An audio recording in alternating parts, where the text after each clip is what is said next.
You're listening to this podcast, so I know you've got a curious mind. Here's a helpful fact you may not know yet. Drivers who switch and save with Progressive save over $900 on average. Pop over to Progressive.com, answer some questions, and you'll get a quick quote with discounts that are easy to come by. In fact, 99% of their auto customers earn at least one discount. Visit Progressive.com and see if you can enjoy a little cash back. Progressive Casualty Insurance Company and Affiliates. National average 12-month savings of $946 by new customers surveyed who saved with Progressive between June 2024 and May 2025. Potential savings will vary. Study and play come together on a Windows 11 PC. And for a limited time, college students get the best of both worlds. Get the Unreal College Deal. Everything you need to study and play with select Windows 11 PCs. Eligible students get a year of Microsoft 365 Premium and a year of Xbox Game Pass Ultimate with a custom color Xbox wireless controller. Learn more at windows.com/student offer. While supplies last. Ends June 30th. Terms at aka.ms/collegepc.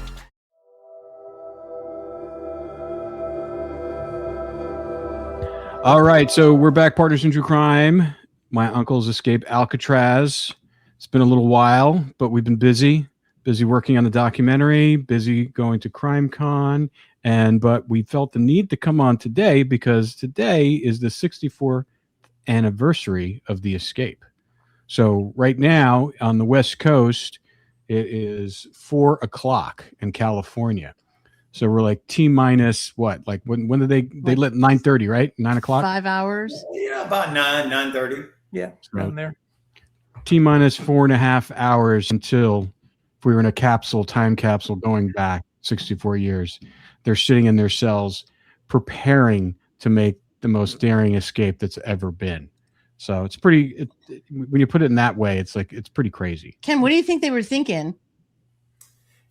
I don't think they really thought that, sitting there 64 years ago in that cell, oh my gosh, we're fixing to make history. I mean, they thought it was just another escape that they were going to do.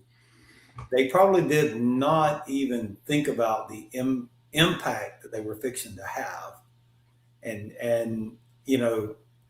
64 years later, people are they follow it more than probably the day that it happened. And I don't know, to me, I just don't think they realized what they were about to do. I really think they thought this was going to be another one of their escapes like they've always done. They'll have a little heat for a couple of days and it'll blow over. And I think it caught them by surprise. I think you're right. I think it was a job to them. They put their minds to it from day one. They had a meticulous plan. They were ready to go. And they were like, we're going to go. We're going to get out. We're going to go disappear. And no one's ever going to know about us again. Exactly. It was definitely not something they anticipated. I promise you, if you could have spoken to John or Clarence before they died and asked them, did they really think that this was going to happen? They probably blew all of them away. Just the amount of attention, the movies, the books, everything that is around Alcatraz today, they had no clue what they were about to do. Yeah. Mike, from a historical perspective, do you think they would have understood what they had done and the ramifications it had over history? Well, when Ken and I were working on the book, we would generally alternate chapters. He'd write one, I'd write one, and go back and forth. And it happened to work out that one of the chapters that I wrote was the escape chapter. And I remember thinking at the time, trying to put myself in their heads, sitting in their cells, waiting for the hours to go by until they knew it was time to get out. What were they thinking? What was their concern at the time? And obviously 100 things could have gone wrong. One of the other inmates, because one of the things that Whitey's talked about in his letters was, he said half the inmates knew about the escape, either directly or indirectly. And still somebody could have ratted them out. That was still a possibility just moments before the escape. Or they made noise, alerted one of the guards. We know that Charles Herman was on duty that night, the one that was ultimately blamed for the escape because he allegedly didn't call it in, although he claims that he did. And of course they heard the noise on the roof after they got out of their cells, but when they were climbing out the back of their cells, they could have made noise. And actually they did make noise because Alan West couldn't get out of the back of his cell. And according to his testimony after the fact, that Clarence came down and was trying to kick out the obstruction from inside the utility corridor. And he tried for a very short, moment, and then he realized this is just not worth it. We're going to, alert everyone where we are. And they said, "Oh, we'll come back for you later." Of course, they never did, and made their way to the roof. Of course, there was the thump on the roof. But I think one of their big worries was being shot and killed. Because we've talked about before that the guards had orders of shoot to kill if they saw or heard anything, in terms of an escape. Shoot first, ask questions later. So I think that was a very big worry of theirs, that they had to get out quick before, that they were found out, because they had the dummy heads. They could have been, even though they used the dummy heads many times over the months prior to the escape, as they were working on top of the cell block, that night somebody could have saw it and said, "Hey, that's not a real head. That's a dummy head. They just got out." And, I'm sure they were very worried about that. And then of course, were they going to reach the boat after, first the transport boat, and then after, the Mickey Cohen boat, there was a lot of timing issues that they had to get there very quickly. But in terms of history, I kind of side with Ken that for them, I think because they're on the inside of the escape, that they've been planning it for months. Obviously, it was very well known to them. I don't think they really thought much about the grand picture of what's this going to look like for the penal system, for Alcatraz. History. I think they had no concept. I think they were there was a lot of tunnel vision of what, do we have everything mapped out? Are we going to make our deadlines? Are we going to get away? The plane going to be waiting for us at the airport? Was he caught? Did somebody tip him off? Just all the variables that could have gone very wrong for them. Or they could have drowned. I know that's an accusation a lot of people make, but their raft could have fallen apart, before they got to the transport, or in the middle of the bay. They released the boat, the rope, and the raft could have taken on water, and they never made it. That was a real possibility, because they tested it by putting it in the water. How do you test a raft in a cell? You can't. So I don't think they had any concept of the future. They were just trying to make it out, and we'll worry about the future later.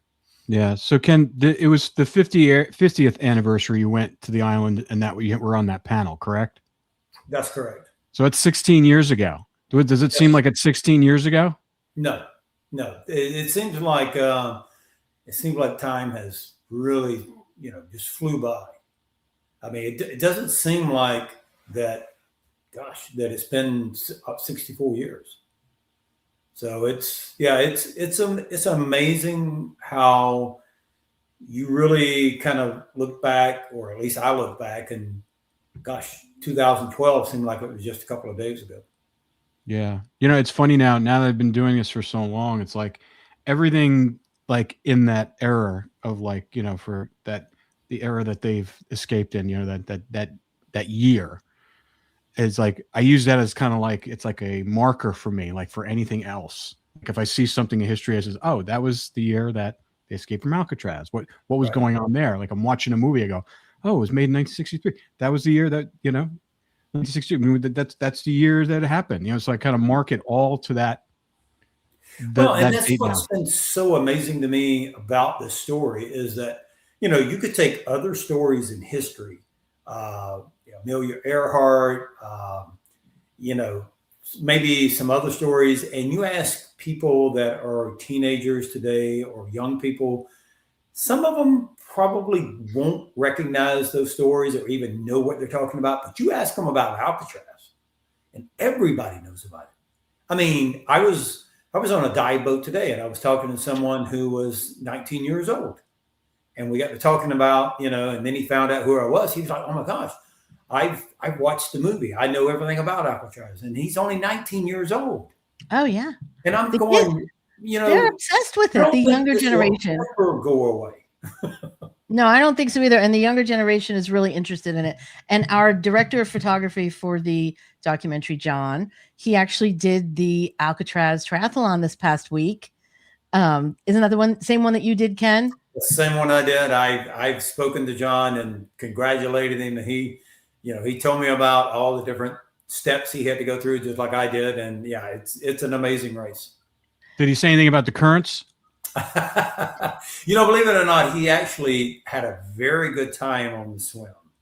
The run was pretty much what got him, and pretty much what got me at that time too.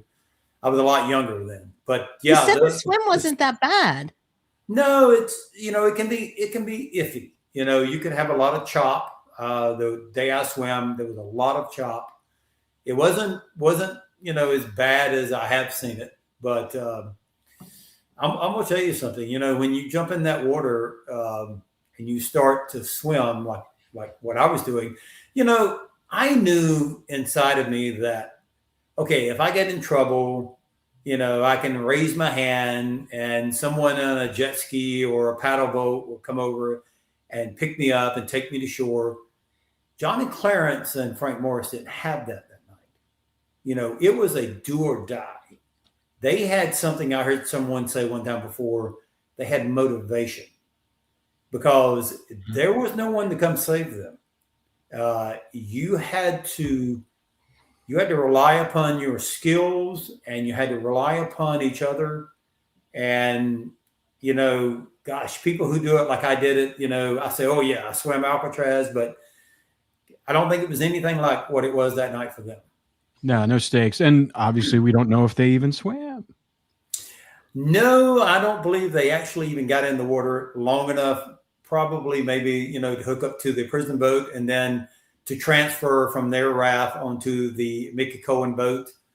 They probably had to enter the water for just a few minutes, but yeah, I agree. I don't think they actually even went in the water that much. And who knows how good of a swimmer Frank Morris was, but we know how good John and Clarence were. We have documented proof that these guys were really good swimmers. Oh yeah. I mean, I don't know anything about Frank Morris, to be honest with you. I mean, other than what everybody else knows. I don't know whether or not he was a good swimmer. I don't know whether or not, he had a high IQ, according to what his record says. But I do know the stories that my aunts and uncles and my mom have told me about John and Clarence. They were fantastic swimmers. And if they had needed to swim that night, they could have done it. Yeah. I just remember that one old picture of them. I don't know if it's John or Clarence are standing outside in that old jalopy that they were packing up. That was John. That was John. I mean, yes. You look at it and he had a shirt off and he had like a tiny waist and he had a huge V-neck back, just like a swimmer. It looked like Michael Phelps' back. You know? You almost thought you were looking at Tarzan. Very, you can tell he had a swimmer's build.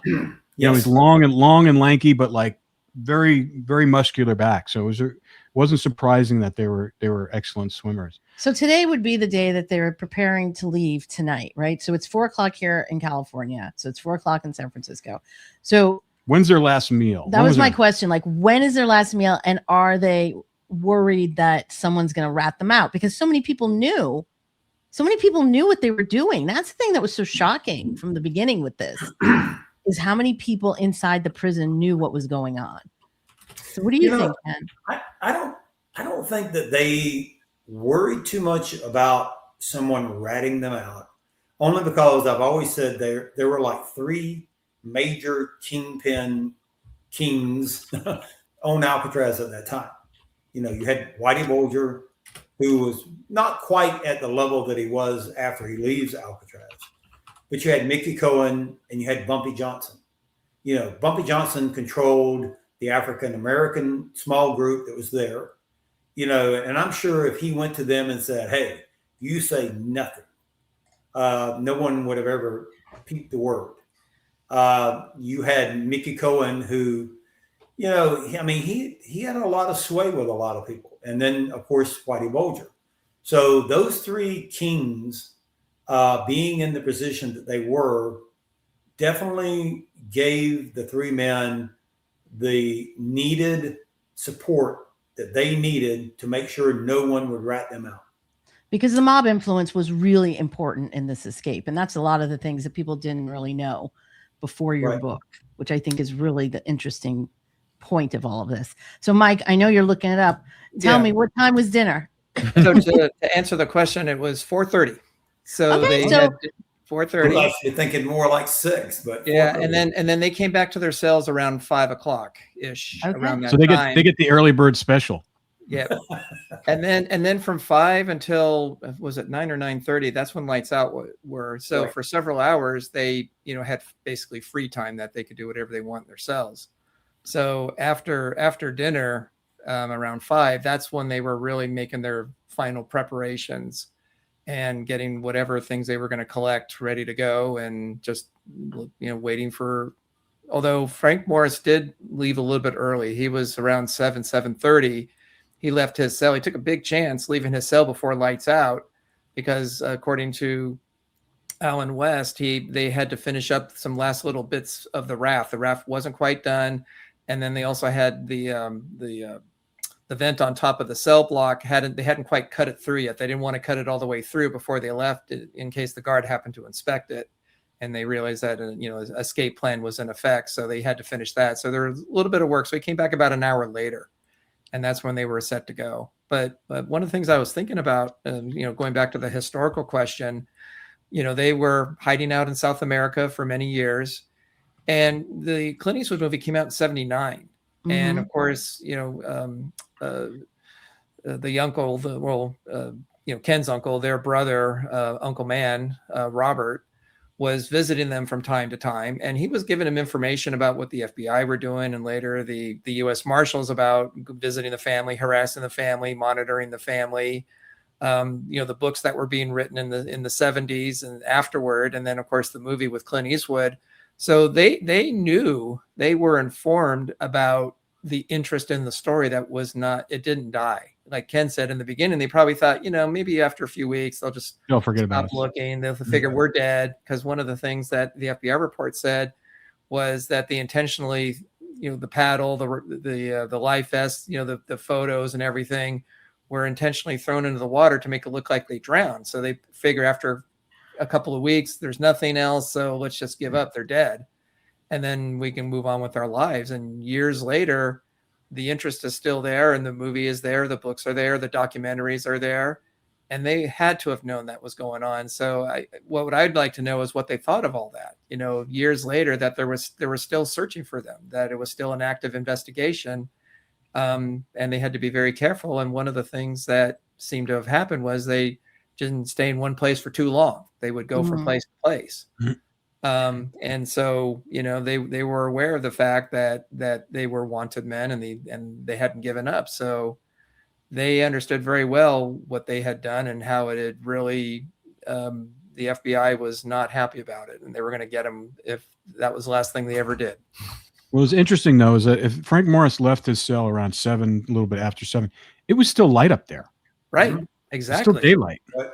Right. He's like, at that point, it's not even like right now, it doesn't get dark until like 8 o'clock. Oh yeah. And that's the thing. Like, they had those 3 big kingpins helping them, because otherwise they wouldn't have risked that. You wouldn't risk that. You spent all this time digging this hole in your cell with a spoon, starting with a spoon. And then you're going to tell me that you're going to risk leaving your cell while it's still light out on the day of the escape, unless you were protected or you knew that nothing was going to happen. But there was a risk that the guards could have, because he would have put the dummy head in his bunk, made it look like he's asleep early that night. Although it's early evening at this point. And the guard could have taken a close look at him and found out that it was a dummy head, and they could have got caught. He took a tremendous risk by doing that. So one of the things that tells me is, for them to take that kind of a risk, that was most likely the last night the boat was going to be there waiting for them. Yep. Because if it had been there for another couple of days, there was no way they would have done that. They would have just gone the next day. Right. Yeah. They still had to work on the raft. They still had a couple of items to do. Like Mike said, they took a big chance. And, why that Monday night? Like you said, why wouldn't they wait till the next night? If they had a couple of more items to do. They could have gone up that night, finished the raft. They wouldn't have had all that pressure on them. But for some reason, it had to be that night. And, which I found kind of interesting is that Sunday they're out in the yard. They're setting up on those stairs, looking out into the bay to where that boat would have been. Which they could easily see. And could have easily seen that boat on Sunday, knowing that, okay, the boat is there, maybe it came by, I don't know. Mickey Cohen would have been with them at that point in time. He could have said, that's the boat, you've got to be out there tomorrow night. And it was a do or die situation, because they even started saying goodbye to everybody on Sunday. They were going around saying, okay, we're leaving tomorrow night. It's like they weren't even afraid to tell people that they were leaving. That's what I'm saying. They knew they had help from the biggest gangsters in the world. They, on some level, were confident that no one's going to tell on them. They're going to at least get out. And the only people they had to really concern themselves with were guards who could potentially shoot them. But also with the raft not being done, to me, that was just a decoy anyway. They were going to let that raft go. They knew when the tide was going to take it. The tide was going to take it to Angel Island. Someone was going to find it on Angel Island. And then they would say, oh, look, they drowned. Here's the raft. And then we're never going to talk about the raft. We're going to pretend we never saw it. So, it's amazing. What was also really interesting, we actually woke up, and I'm sure it has to do with the fact that it's the anniversary of the escape. We woke up to the History Channel doc on TV. Oh, really? Yes, we woke up and Art was on the TV. Oh, Art was on TV. Okay. Yeah. Oh, so this is the History Channel. Yes, the History Channel one. Yeah. Yes. Yeah, so, they usually play it on the anniversary. Yeah. So I thought that was interesting. But what I want to talk about now is that, a couple weekends ago, like not that last weekend, but the weekend before, we were at CrimeCon in Vegas. And I was blown away with it. I wasn't expecting what it was going to be like. It was our first time. We've been hearing about it forever. Yep. And then we went there and it was great. It was awesome. It was like people were very excited about the story. They were excited about meeting Ken. They were excited. And we found out Friday night or Thursday night, we had like a kickoff party that we're all hanging out. And we were talking to the organizers, and they kept on coming up to us. They said, listen, we have to move you guys for your talk to a bigger room because you're getting a lot of requests, because they initially had us in like this, they called it a breakout room, probably had maybe 1,000 seats or something like that, maybe 500 or something. I couldn't remember. And then they go, yeah, no, we had to move you twice. And he goes, now you're in the big ballroom. It's like, 4,000 seats, and we were like 3,500, whatever. But then we found out, they told us, not to, get us all nervous and everything. They go, well, you got 3,000 people coming to your thing. And so that was pretty exciting. And then on the lead up, it was just kind of, I know for me, it was like people were coming up to us. We were running into other people. There was this guy named, I forget his last name, Owen, but he was the subject of a documentary called The Cocaine Cowboy, Cocaine Quarterback. And he was like a quarterback at USC. And then he was a money launderer for the cartels, and he spent 10 years in prison. And so he was doing his documentary was came out, and they won an Emmy for it. But it was really interesting, kind of the mix of different true crime stories and people. But the one thing was true is that everyone was very, very excited about the Alcatraz presentation. So how did that make you feel, Ken, when you went there? When that before we even got to the point where we got to speak, and we'll talk about that. Yeah, I was the same way. I didn't really know what to expect. I'd never been to anything like this before in my life. And, I took my wife with me, and we were, the night that we were at that party, and you came up and said, okay, they're moving us to a bigger venue. We're going to be in the main ballroom. I'm like going, oh my gosh, like this might really be something kind of interesting, And then when my wife said that when she sat down, the whole place was packed, like 3,000 people. I'm glad she didn't tell me up front, because I wasn't nervous at all until I walked down to the stage. I was a little nervous then, I wasn't like really, really over nervous, but I mean, I could look out, I could see there was a lot of people. And to know that many people were still interested in Alcatraz, they wanted to hear, what we knew and what we had, discovered, although we couldn't tell them everything. And I know there were some that, were disappointed because we didn't divulge everything. And of course we couldn't, but it was very, very gratifying for me to share a little bit about my uncles. And of course, I practiced it a lot, so I knew exactly what I was going to say. You were amazing. You did a great job. You didn't sound rehearsed at all. But what I thought was really funny is because, we obviously showed a little clip of the teaser and stuff like that, which everybody loved. They were all pumped up and raring to go. But then when Mac talked and I talked, and then Cindy, and then you talked, but then it was really interesting when you started doing the slideshow. The audible gasp that they got from the crowd was when you showed the family's picture of the 14 kids. The 14 kids. They were like, what? Yeah. I thought that was great because no one knew a lot of the things about your family history. Like I said before, one of the key reasons about this whole project is to learn who these guys really are, not the story that they think they know from the Clint Eastwood movie. But I think just to say this about CrimeCon, it is an extraordinary event, and anyone who's interested in true crime should go. Yeah. Because I was just so impressed with what those producers did for that event that it was thousands of people everywhere you go, and everything was just like clockwork, just really well organized, well put together, but also just extraordinary people there. I mean, Joe Kenda was there, Nancy Grace, John Douglas, us, we're just like, what is it? It was a little overwhelming at first. So like Ken, when we were sitting in that ballroom that night, we had no idea what was going to happen on this panel. Like my mom came, like we didn't know. She was sitting with your wife and with Lenny's wife, and they were just like sitting in the audience going, oh my God. Afterwards, they were like, you guys, you have no idea how many people were actually out there, because it was kind of hard to see and we were nervous. And when we got on stage and we heard you start to talk, Ken, like Rob said, everybody just gasped when they learned about your family history. And I think that's what the emotional pull is for this story. These are guys, anyone could have been them. They're like little guys who kind of just beat the system. And I think that's what people are so attracted to in this story, is that these guys made it. It's an adventure. Like you have no idea what they ended up doing afterwards. And that's what people were excited about. They can't wait to see what we're going to reveal in this documentary. Yeah. And it definitely tees up. I mean, you got the documentary, and then you guys have the addendum to the book that's coming out. I mean, trust me, this is going to stoke a lot of curiosity and fires, because we left them wanting more, which was great. But again, we felt bad because we couldn't give them all the details, and some people were frustrated by that. But can I jump in here? Yeah. I want to ask a couple of questions. Okay, good. So unfortunately, you only had so many slots to fill.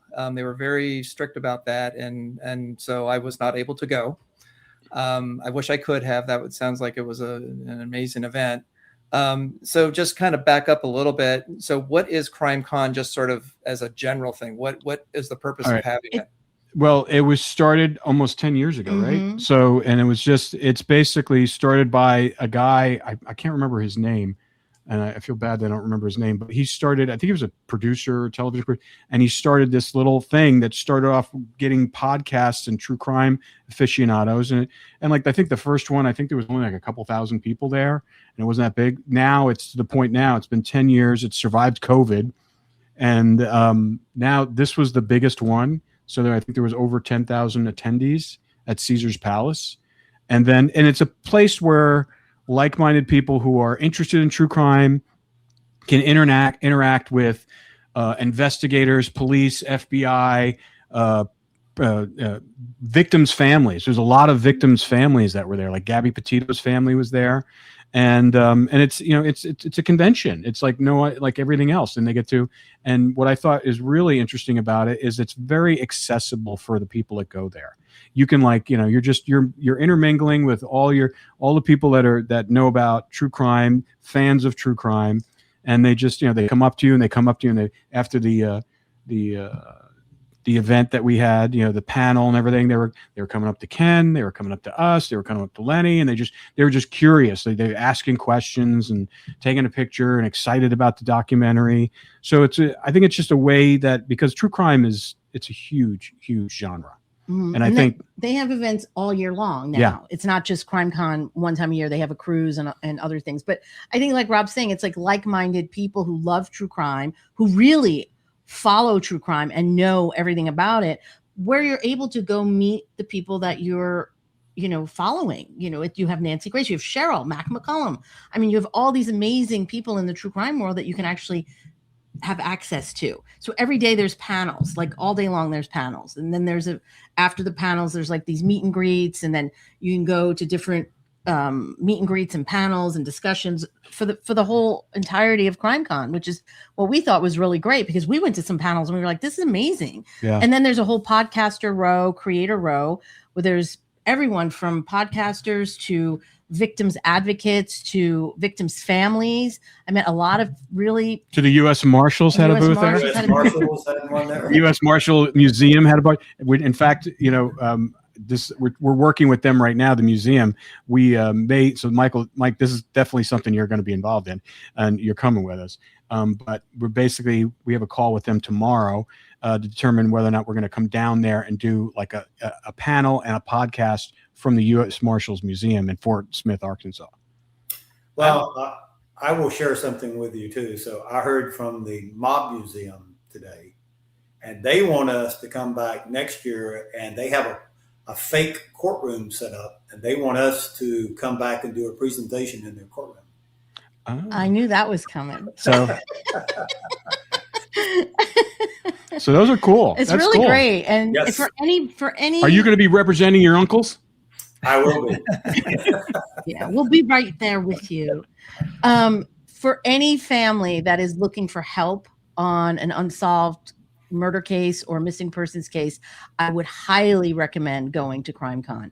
There are so many people there that are willing to help, and the plethora of resources is amazing for people in your position. And also you can hear other people's stories and get that, inspiration or at least tips. Support and tips from cold case investigators, like our friend Ashley Merchant, who we love, who's a prosecuting attorney, defense attorney. She's a criminal defense She's a criminal defense attorney. She was there, and she has a podcast. But these are the kinds of people that you don't get access to on a daily basis. So Yeah. Kudos to Lori and to Kelly, who we talk to every single day. Like, they were so wonderful. We couldn't thank them enough. They were just beyond. Yeah, amazing. and they're going to send us clips from the panel and stuff like that, which we'll share on our social media, hopefully in the next week or so or something like that. But we're going to be putting out pictures and stuff. So behind the scenes stuff that we shot just on our phone. But it was. But Ken, talk about the Mob Museum, because you had a little side trip with Stuart. Stuart and someone else. Yes. Stuart, And you, someone else. and who else? Who gave you the tour? Who went with you? Oh no, who was he? Myra Linsky the second, who his grandfather, according to what he was telling us, is actually the one who started Las Vegas. I mean, he was pretty much the. Send Help is now streaming on Hulu and Hulu on Disney+. We're somewhere in the Gulf of Thailand. Getting us out of here should be your focus. I'm your boss. You work for me. We're not in the office anymore. It's bold, relentless, and endlessly rewatchable. Discover why critics give it 93% on Rotten Tomatoes. You're so fired. Oh, am I? No help is coming. Send Help, rated R, now streaming on Hulu and Hulu on Disney+. This episode is brought to you by Viore. For Father's Day, give him something built for wherever the day takes him. Viore's performance joggers, breathable polos, and travel-ready layers are made to move. From workouts to downtime, on the clock or off, these are the everyday staples he'll wear on repeat. Get 20% off your first order at Viore.com/Father's Day. Exclusions apply. See site for details. This summer, soccer is here, and so are the watch parties. And Uber Eats has your game day essentials covered with 30% off orders from Aldi, Kroger, and Dollar General. Everything you need to keep your crowd happy, delivered straight to your door. Chips, dips, fresh ingredients, and more. Order in so you can lock in for the games.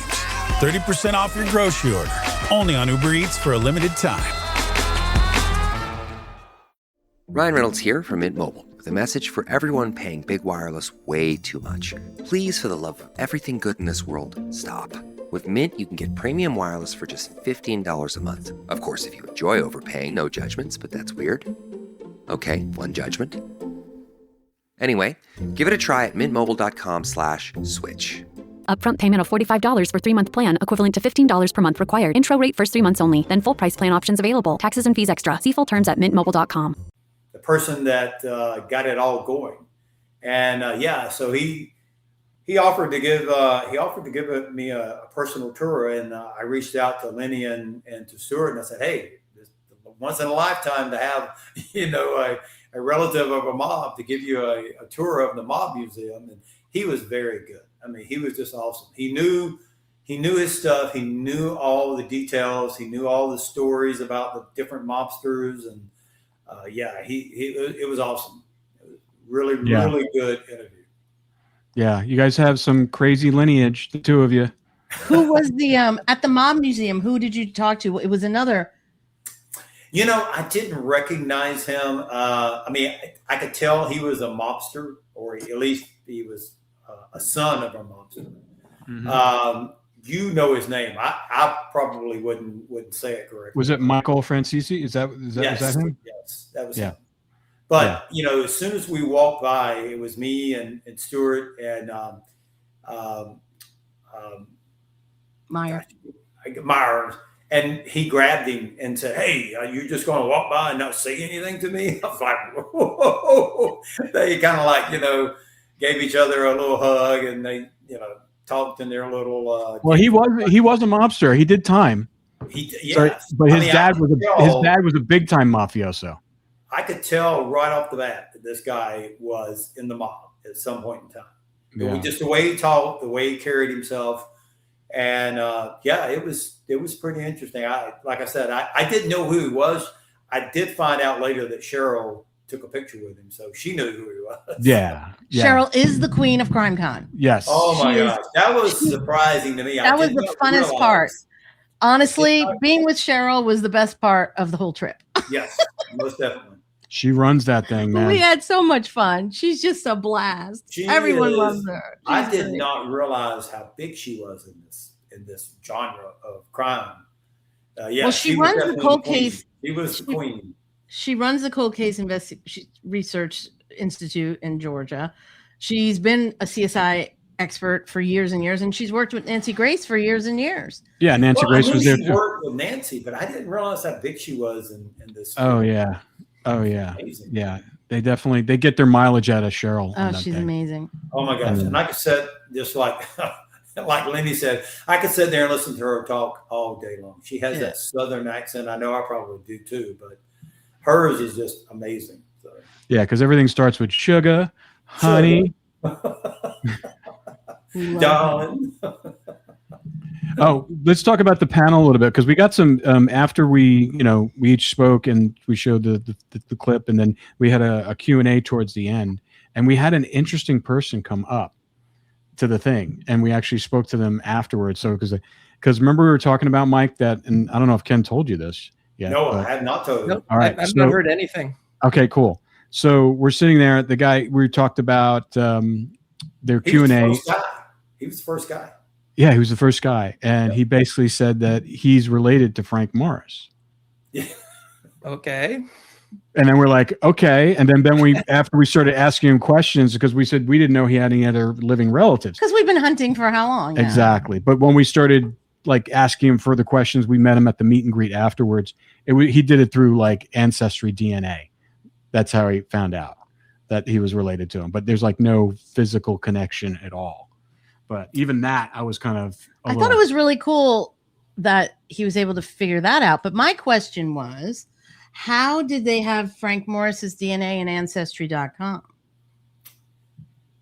Well, back when Michael. Or maybe was it DNA, or was it ancestry? It was just a regular ancestor, like a genealogy. Well, I do know that Michael Dykes in 2012, when he was trying to get our DNA to match against those bones that he had come across in his discovery when he had the case.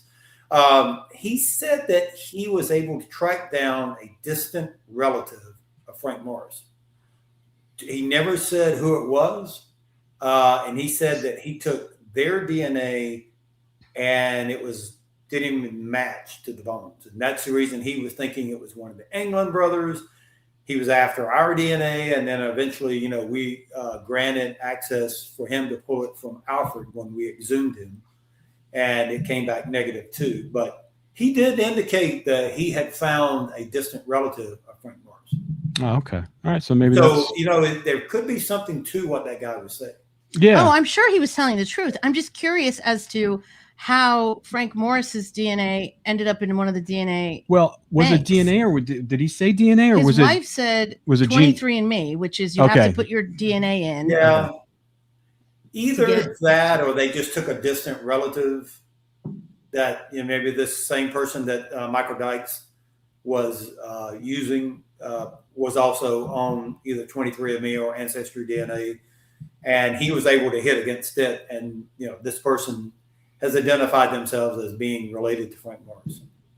I don't think did he ever say how he was related? Like, was it his? Said on his mother's side, I believe. Yeah, I didn't hear that. Okay. So I wasn't quite sure. I know it caught Lenny off guard. Caught us all off guard. Well, I know, but Lenny kept saying, we need to talk afterwards. Don't go anywhere. So the one question I was going to ask you, and Cindy, you answered it for me, but I have a follow-up with it, was, because I know you had your 5-minute little piece of the puzzle. Everybody, because Ken had sent me his he'd done a little audio version of his script. I got my feedback on it, and I said, sounds good to me, looks good, or it sounded good. And so he said that, you had to really stay within the timeline that they had set out for you so that you didn't go over time. But I was wondering if they did a Q&A, which they did after you had your little verbal part of it. But I was curious, what were the questions being asked by people? What were they interested in wanting to know? They want to know where they went. They want to know whose DNA we found because they read the press release. And also in the trailer, we're talking about That's the thing about CrimeCon. Everyone is so savvy. Like, you're not going to fool any of these people. And that's why, we're straight shooters, right? So for us, we have to be careful because we couldn't say anything. So we had to tease everything, right? We couldn't say what we found. Obviously, we can't. We have an NDA. We can't say these things. But it was hard because, they're asking us all these questions and we're like, can't answer that right now. But they really want to know the new evidence. They want to know what's new because everyone has told the story of Alcatraz, right? There's been so many incarnations of this, documentaries, podcasts, like all this stuff.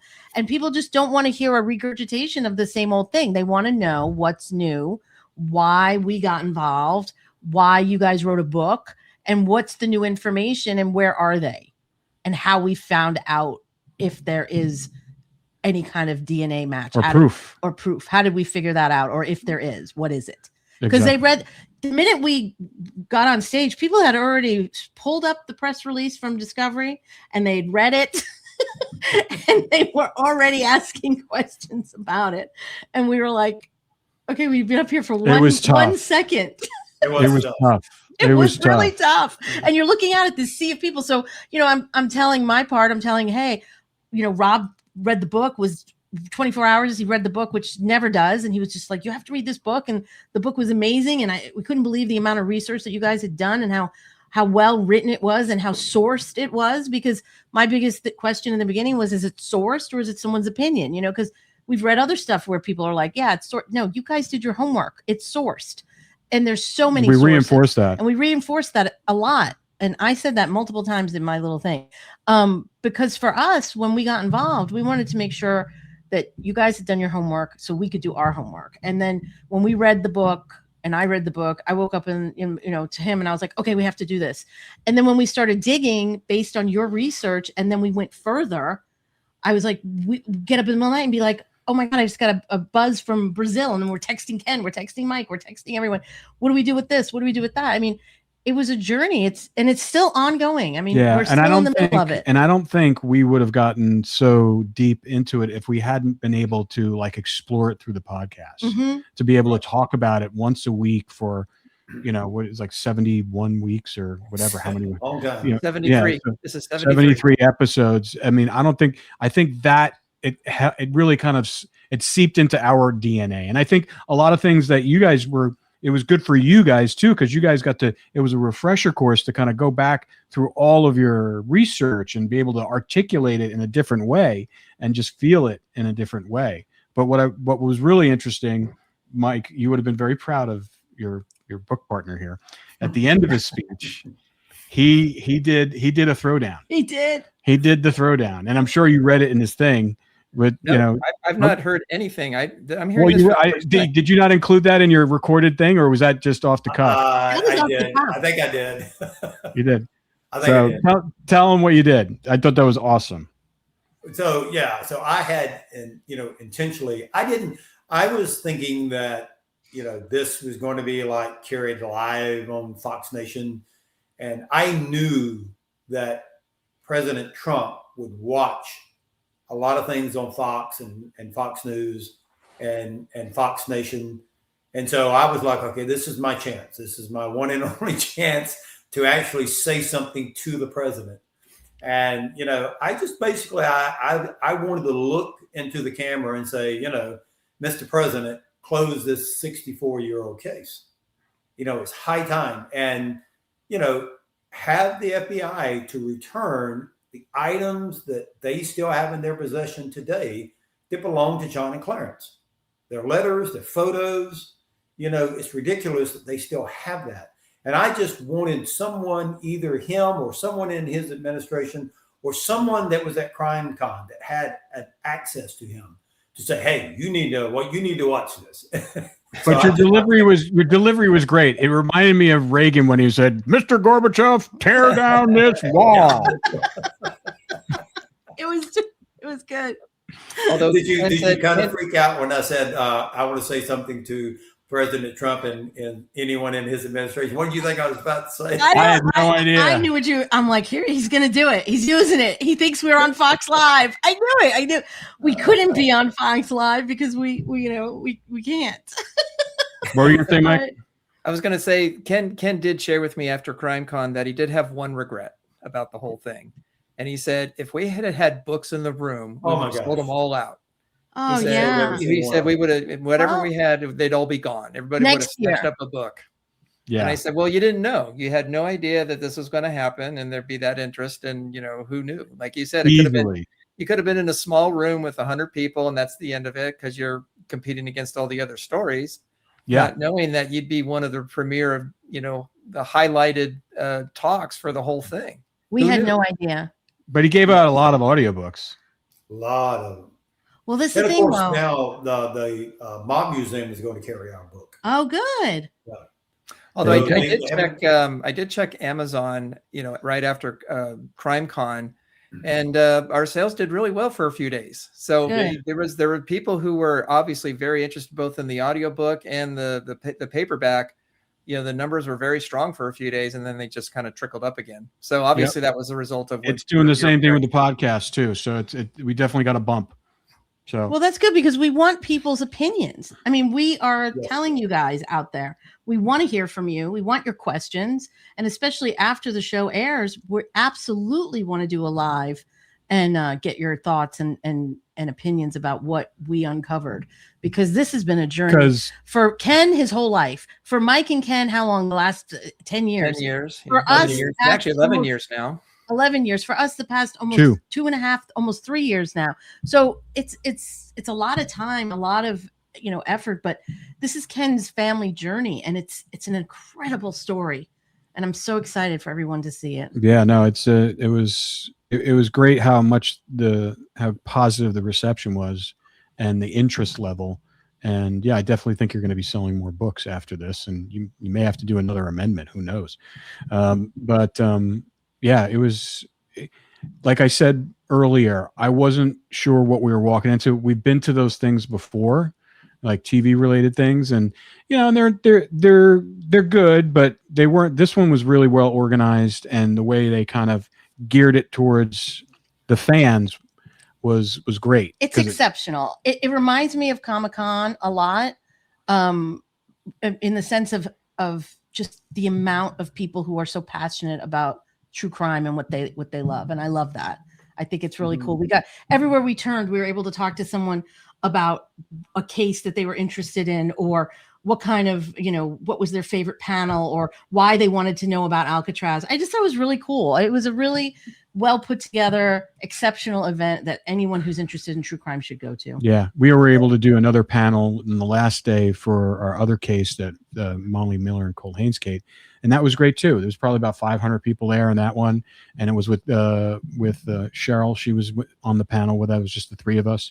And it was really, we had some great, interesting questions. In fact, we connected with some other podcasters, which we've already recorded a couple podcasts with on one of their cases. And that's the cool thing about it. It's very receptive it's not exclusive. It's very, welcoming, and people want to meet people and hear about the cases and talk about it and solve them and figure out ways to tell the stories. But Alcatraz is iconic, Ken. It's the next iconic. time you come in, I guess, Orlando, you need to bring Rocky. There were lots of dogs. Oh, I know.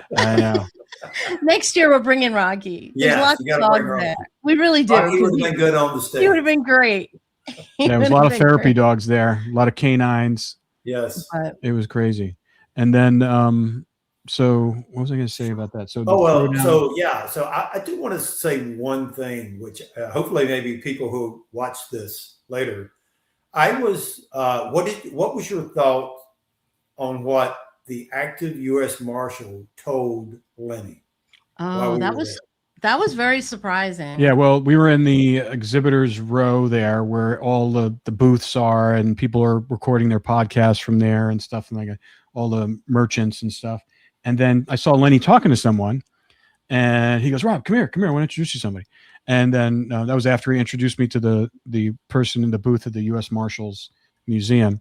And he goes, "This is so-and-so. He was in San Francisco. Alcatraz was on his desk." And he was a younger guy. He was probably I'd say probably his early 40s, mid 40s. Mm-hmm.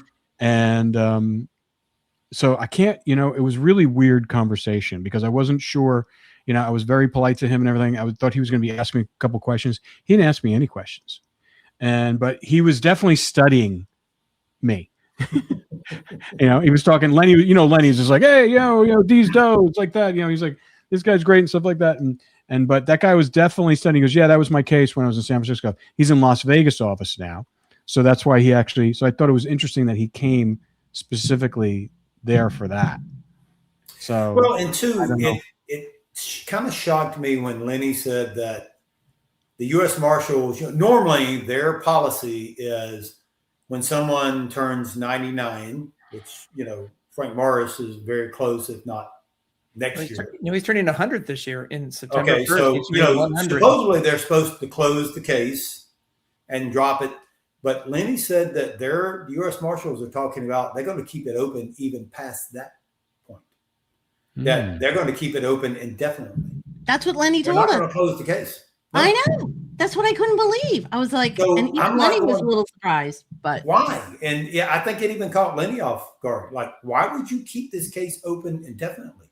If the men are dead, then everybody associated with dead. Men anymore. It's about not telling the rest of the story, because that's the only way that you could keep the story under wraps, right? Is you keep the case open.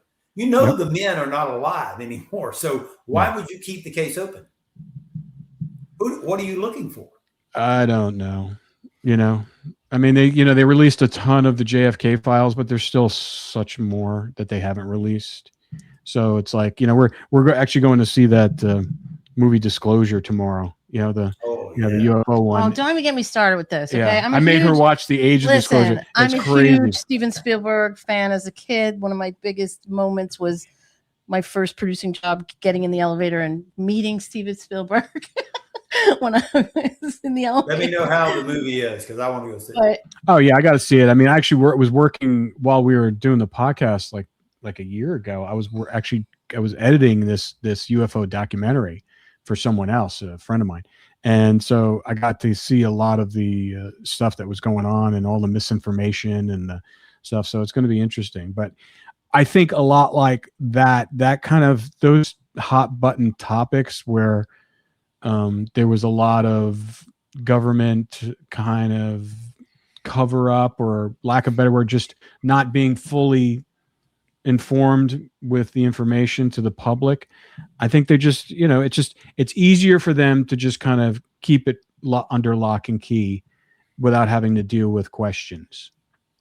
That's my feeling. That's exactly how I feel about the U.S. Marshals. They're if they keep the case open, even though you know the men are dead, then it's not about finding the men anymore. It's about finding or keeping under wraps what you don't want the public to know. Yeah. And, hopefully after we air this documentary, there's going to be, because not everything's going to be included in this documentary.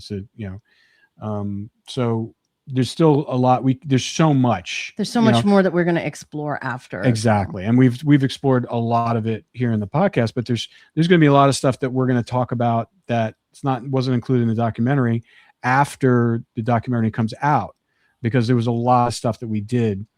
And you just can't put it all in, these TV times. They're not really a real 1 hour. They're like, 48 or 43 minutes. So, and, with commercials and stuff like that. So everything gets truncated. So we have to pick and choose the salient points and the best moments that can really tell the story. But we're so excited for everybody to see it. We're just going through the footage. Well, now. we're just excited to be able to talk to everybody about it. Exactly.